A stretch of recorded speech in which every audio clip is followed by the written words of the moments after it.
নমস্কার বন্ধুরা, সবাই কেমন আছো? আশা করি সবাই ভালো আছো। আজকে যে ব্লাউজটি কাটছি সেটা দেখো, ডিজাইনটা খুবই ছোট আর আমার কাটতে হবে 14.5, আর গলাটাও খুবই ছোট, তাই এটাকে কেটে নিতে হবে। আর কাটার পর তো যেহেতু বড় হয়ে যাবে, তাই একটু সেলাই করে ছোট করে নিলাম। যে এভাবে সেলাই করে নিয়েছি গলার দিক থেকে, তো একটু ছোট হয়ে গেল। তারপরে এবার অস্তারের উপর কেটে নেব।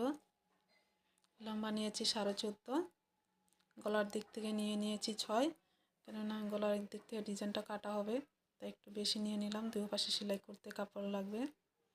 আর হাতের দিক থেকেও নিয়ে নিলাম 6 ইঞ্চি। এবার গলার জন্য এখানে নেব 1 ইঞ্চি, যেহেতু 34 সাইজ, 8.5 দাগ দিয়ে দিলাম। 2 ইঞ্চি এক্সট্রা নিয়েছি। 26 কোমর ট্রেকিং দেওয়ার জন্য 1 ইঞ্চি আর 2 ইঞ্চি এক্সট্রা।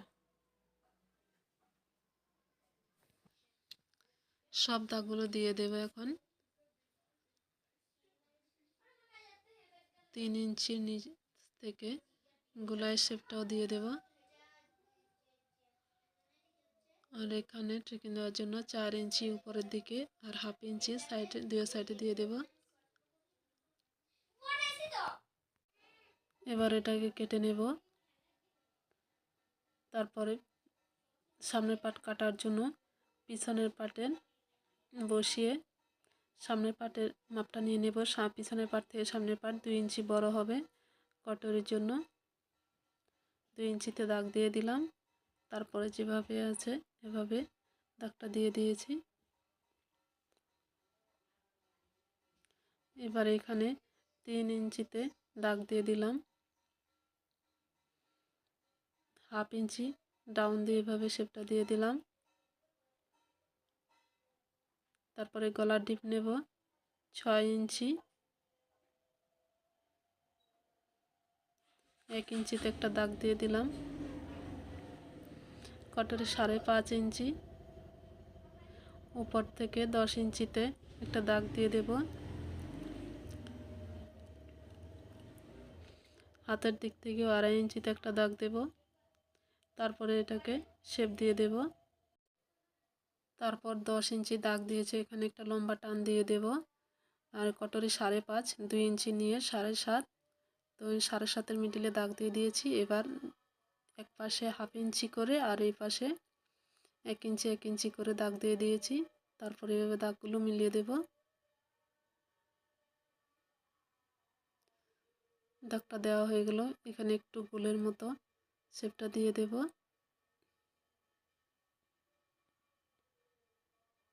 তারপরে 1/2 ইঞ্চি উপরে হবে, এখানেও মিডিল থেকে 3.5 ইঞ্চিতে এভাবে 1/2 ইঞ্চি থেকে একটু বেশি দাগ দিয়ে দেব দুটো।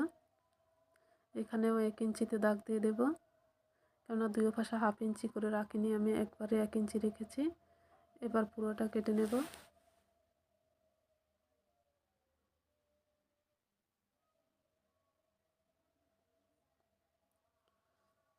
কাটা হয়ে গেল। এবার পিছনের পাট বসিয়ে কটরের নিচের পাটটির জন্য কাপড় কেটে নেব।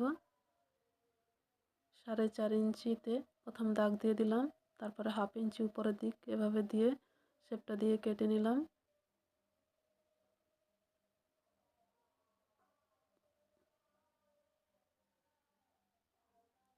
তারপরে হাতের জন্য 4 ভাঁজ করে কাপড়টা নিয়ে নিলাম।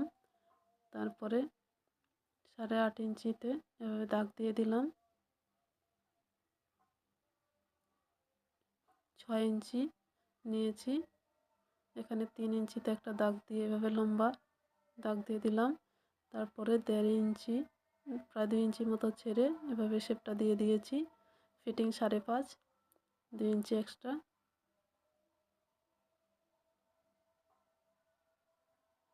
এখানে 1/2 ইঞ্চি ডাউন করে আরেকটা শেপ দিয়ে দিলাম।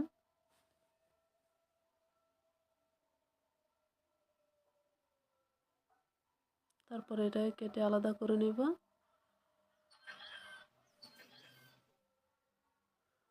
এই যেগুলি সব রেখে দিয়েছি, এবার একটা একটা করে কেটে নেব।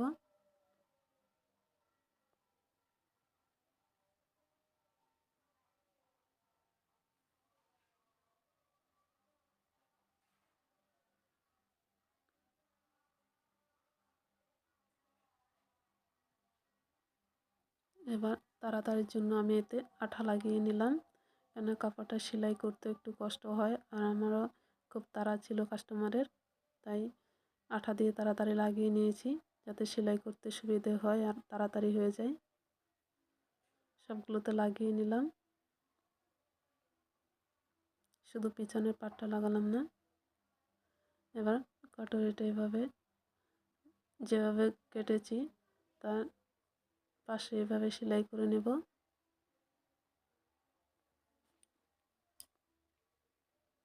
তারপর এতে ডবল সেলাই করে দেব।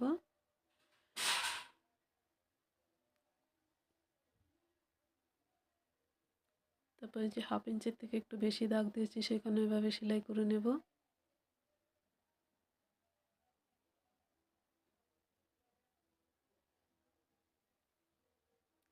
কাটরিটা বানানো হয়ে গেল, দুয়োটা একইভাবে বানিয়ে নিলাম।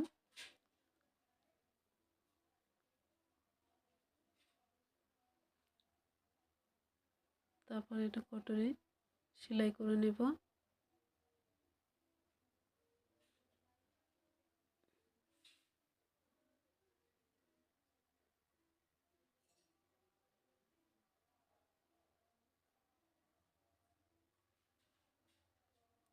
তারপর কাপড়টা এভাবে ভিতরের দিক দিয়ে তারপর উপরে আরেকটা চাপ সেলাই দিয়ে দেব।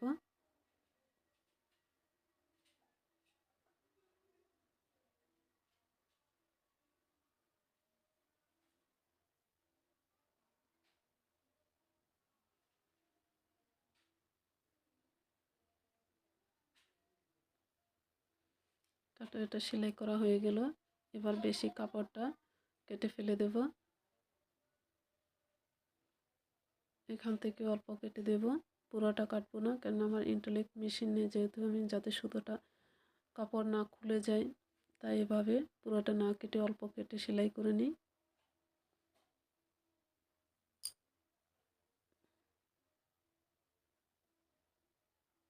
তারপরে কাটরের নিচের পার্টটি সেলাই করব।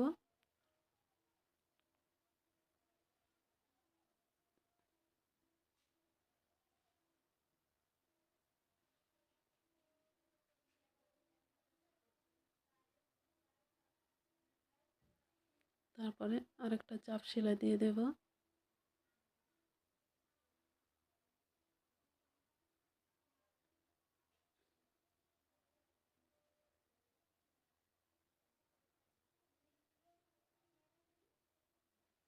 তারপর এবার হুকের জন্য ঘাইপট্টি বানিয়ে নেব। কাপড়টা নিচে রেখে এভাবে সেলাই করে নিলাম। তারপরে এটাকে এভাবে ভাঁজ করে সিধা দিকে সেলাই করে দেব।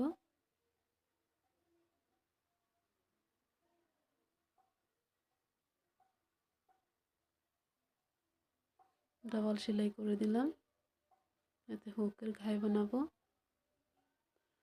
তারপরে এটাকে আবার ভাঁজ করে সেলাই করে দেব।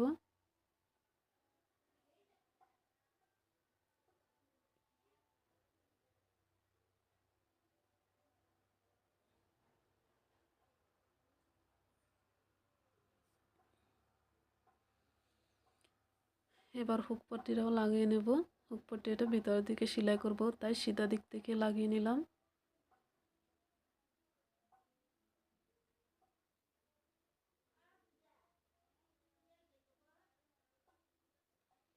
তারপর এর উপর আবার একটা চাপ সেলাই দিয়ে দেব।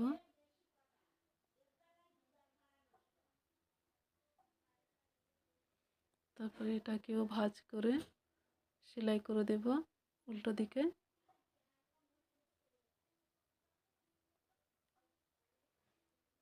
সেলাই করে নিলাম, দুটোটা একই সমানে সেলাই করে নিয়েছি। এবার গলায় আস্তরের কাপড় কেটে সেলাই করে দেব। সেলাই করে নিলাম, আমার সামনের পাট সেলাই করা হয়ে গেল। ভিডিওটি দেখার জন্য নমস্কার, ধন্যবাদ, সবাই ভালো থাকবেন।